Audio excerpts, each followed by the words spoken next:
Salut à tous, footeuses et footeux de bonne famille, c'est Thomas.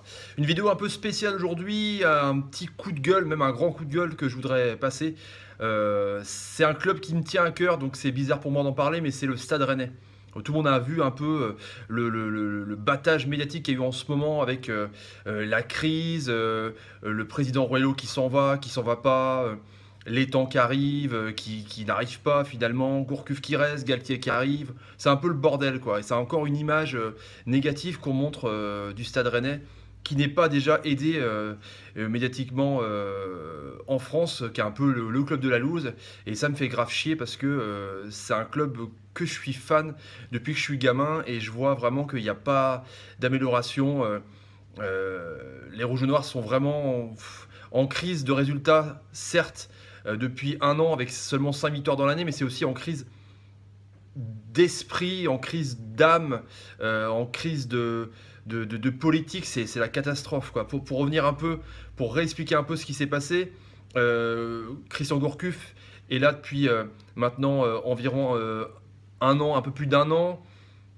Visiblement, il n'y arrive pas. Tout le monde avait dit que le retour de Gourcuff à Rennes, car il était resté un an, il a été viré parce que justement les mauvais résultats ont fait qu'il avait été limogé avant la fin de son contrat.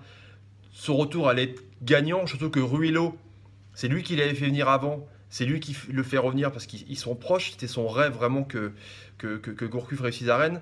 Et ça marche pas parce que peut-être qu'il est cuit, Christian Gourcuff. Moi, j'adore, tout le monde l'adore d'ailleurs. Il est vraiment beaucoup respecté. C'est vrai que ça aurait été un autre entraîneur, je pense qu'il aurait été beaucoup plus cassé. Mais Christian Gourcuff, c'est un théoricien du foot. C'est le 4-4-2, ça bouge jamais, quoi. Et le problème, c'est que j'ai l'impression que cette année, surtout en championnat de France, des équipes comme Montpellier, on démontré encore hier, comme Caen, comme Nantes, comme Saint-Etienne, le physique prime sur la possession. On a cru l'année dernière que la possession allait reprendre avec l'avènement de Paris, avec Favre. L'année dernière avec Nice qui a fait une super saison. On a cru la possession, le tiki-taka vulgairement, allait reprendre un peu ses armes et on allait avoir du spectacle en Ligue 1. Mais visiblement cette année c'est un peu plus pragmatique.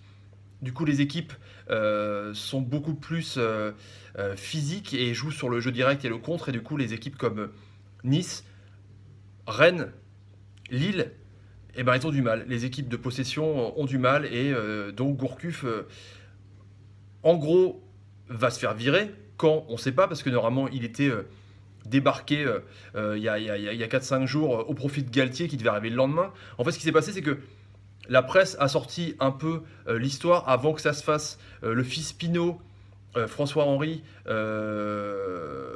qui n'est pas fan de Ruello, du coup, un peu dans le dos de son papa, a démarché déjà d'autres pistes. Donc Olivier Létang devrait arriver.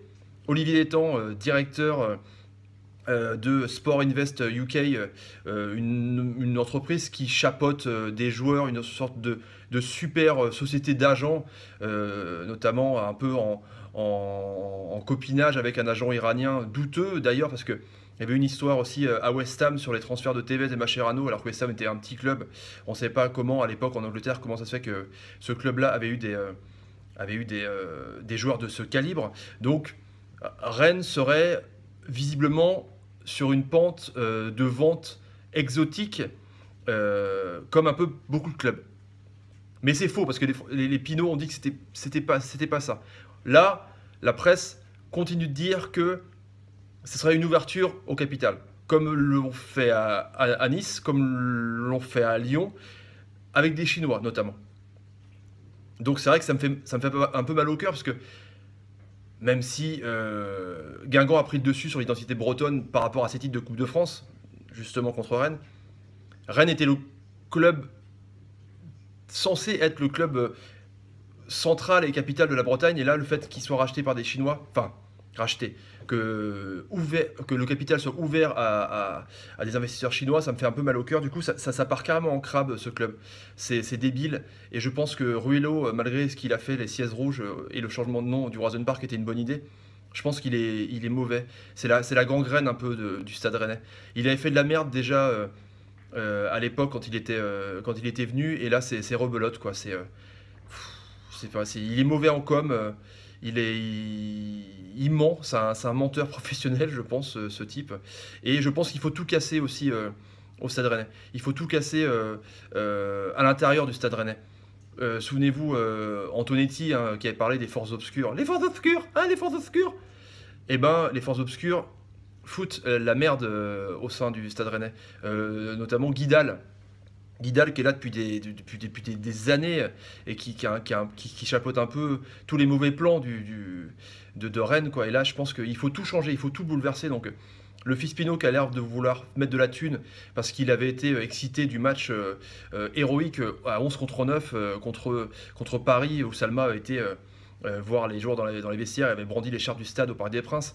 Il avait voulu mettre des thunes, mais manque de bol, on avait été encore battu par Guingamp pour la deuxième fois en Coupe de France. Du coup ça me l'a refroidi, mais là, il a l'air de vouloir remettre des billes. Eh ben, remets des billes, garde le Stade Rennais. Olivier Létang, pourquoi pas, mais ça sent quand même mauvais, quoi. On dirait que c'est le début de la fin. On dirait que les Pinots, même s'ils ont démenti, c'est que c'était pas le moment de dire que le Stade Rennais était peut-être en vente. Du coup, les médias ont précipité le truc, mais ça sent mauvais, quoi.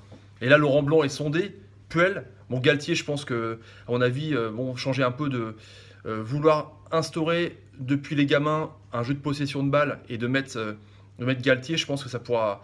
Non, ça va trop. Ça va trop faire partir en couille un peu tout ce qui était mis en place depuis 1 an et demi avec Gourcuff. Donc je pense que Puel et Blanc sont pressentis. Je pense que ça va être un peu la baston du coup salarial entre les deux. C'est pas une mauvaise chose hein, d'avoir Blanc. Je pense qu'il va attirer des joueurs. Le duo Blanc-Létang, pourquoi pas. Mais en tout cas, voilà. Le buzz a fait que Rennes est en crise. L'image est catastrophique. Le match Rennes-Lille va valoir son pesant d'or parce que c'est un peu la dépression, quoi. C'est le dépressionico, ce match. Mais voilà, moi je rêve vraiment d'un truc à la barcelonaise. Les socios, vous voyez, du genre, peut-être pas être décisionnaire dans le mercato parce que c'est trop aléatoire et on voit très bien que même s'ils font croire que quelques supporters quelques supporters décisionnaires représentants des socios pourraient, comment dire, mettre en lumière un joueur à prendre pour le club ou ne refuser, faut pas rêver. Par contre, pouvoir décider, faire des élections pour pouvoir décider ou non si le président reste, comme le fait en Espagne, moi je suis pour. Imaginez les socios rennais qui auraient dit au suffrage universel, du coup, on veut plus de Ruello, quoi. Vous voyez ce que je veux dire? Une sorte de petits groupes de supporters qui auraient la voix des autres supporters et qui pourraient aller au conseil d'administration pour pouvoir décider ou non légalement des élections du Stade Rennais, des présidents. Parce que bon, on dit président, le mot est pas galvaudé. Quand on élit un président, c'est au suffrage universel, on va voter. Donc pourquoi pas dans un stade? Dans ce cas-là, on l'appelle autrement, on l'appelle patron ou PDG. Vous voyez ce que je veux dire? Donc voilà, j'aimerais bien que mon coup de gueule soit entendu et que si vous êtes d'accord avec moi, que ça soit partagé. Parce que les réseaux sociaux ont une force incroyable. Et j'aimerais bien que même dans tous les clubs de France, qu'on puisse décider un peu du président qu'on veut avoir dans notre club de foot, et donc notamment à Rennes, pour moi en l'occurrence, mais qu'on arrête de nous prendre pour des vaches à lait, quoi, à payer 50 balles par mois de télé globale pour pouvoir regarder le foot, à payer 25 balles pour les billetteries, plus les trucs indirects à côté, c'est-à-dire à les bouffer, l'essence et compagnie. Voilà, qu'on ait plus de pouvoir quand même, parce qu'on n'est pas quand même que des merdes, les supporters de foot. On fait vivre le foot, et sans les supporters, il n'y a pas de club, il n'y a pas de match, il n'y a pas de télé, il n'y a pas de joueurs, il n'y a pas de salaire, il n'y a rien, donc voilà. Donc merci d'avoir regardé cette vidéo, et j'espère que mon message sera entendu, et n'hésitez pas à le partager en tout cas. Merci, ciao ciao les amis, salut.